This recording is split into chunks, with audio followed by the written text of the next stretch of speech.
एक तरफ पाकिस्तान तहरीक इंसाफ जश्न मना रही है, कह रही है कि आइन और कानून के मुताबिक फैसला हुआ है। दूसरी तरफ जो हुकूमती जमातें हैं इंक्लूडिंग PMLN, उनका ये कहना है कि ये आइन को दोबारा लिखने के मुतरादिफ है, सियासी बुनियादों पर फैसला किया गया है, पिटिशन सुन्नी इत्तेहाद काउंसिल की थी, फ़ायदा तहरीक इंसाफ को पहुँचाया गया है। क्या ये जो इनका गिला है वो आपको दुरुस्त लगता है किसी भी तरीके से? ये जो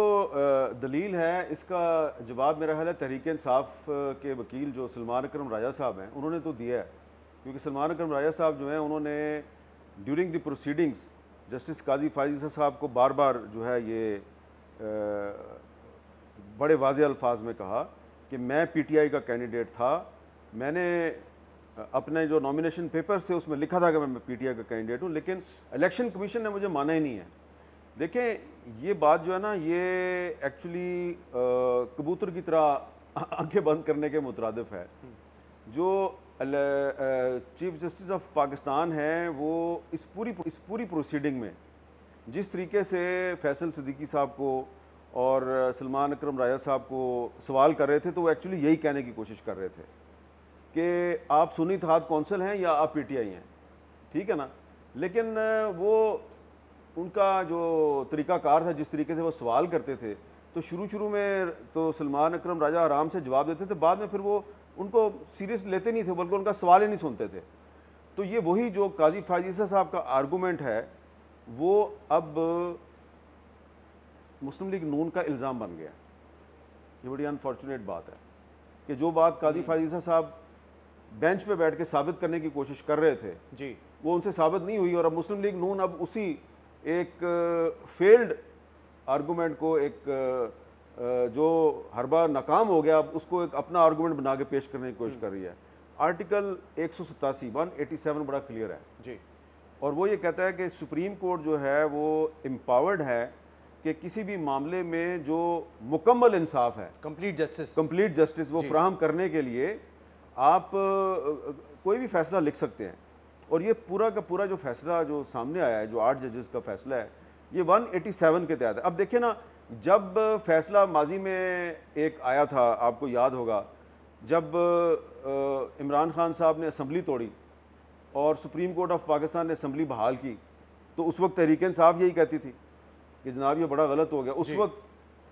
मुस्लिम लीग नून कहती थी आइन और कानून की फतह हो गई है। आज मुस्लिम लीग नून कह रही है जी ये बड़ी ज़्यादती हो गई है। तो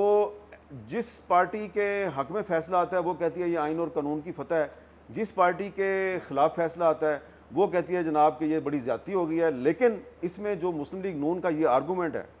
कि जी ये तो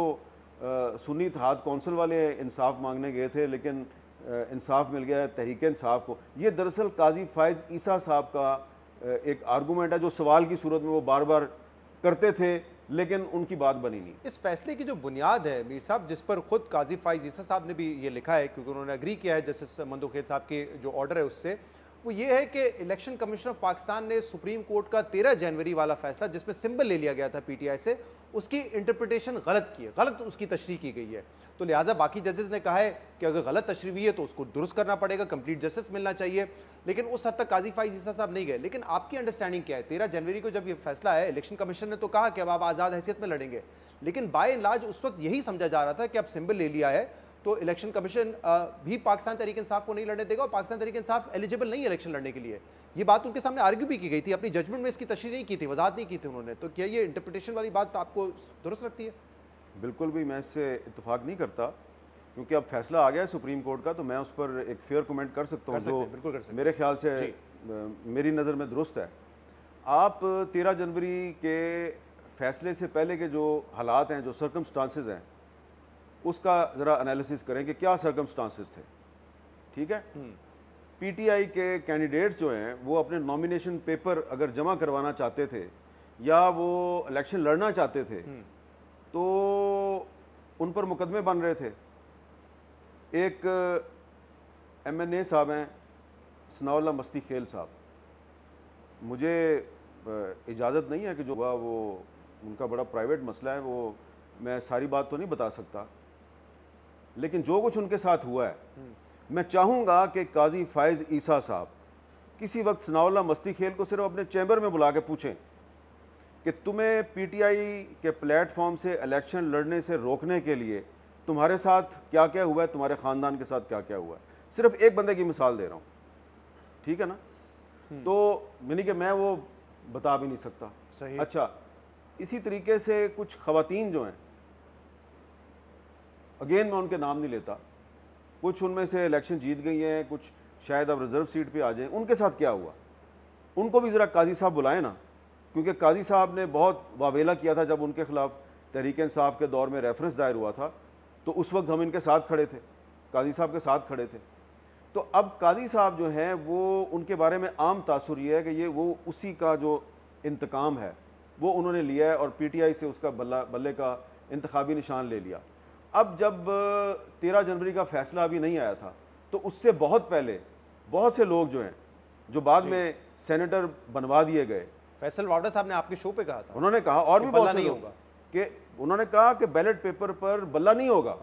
तो काजी साहब जो हैं वो पूछे ना फैसल वाडा साहब को बुला के कि वाडा साहब आपको कैसे पता था कि बैलेट पेपर पर बल्ले का निशान नहीं होगा, मैंने तो फैसला दिया 13 जनवरी को, तो ये जो आपने अनाउंसमेंट की मुख्तलिफ TV शोज़ पे, ये आपको किसने बताया था? मैंने तो नहीं बताया था, कौन बताता था आपको? तो ये काजी फायज़ साहब का जो ये एक आर्गूमेंट है ना कि मेरे फैसले की बड़ी गलत इंटरप्रिटेशन हुई है, वो अब क्योंकि चीफ इलेक्शन कमिश्नर एक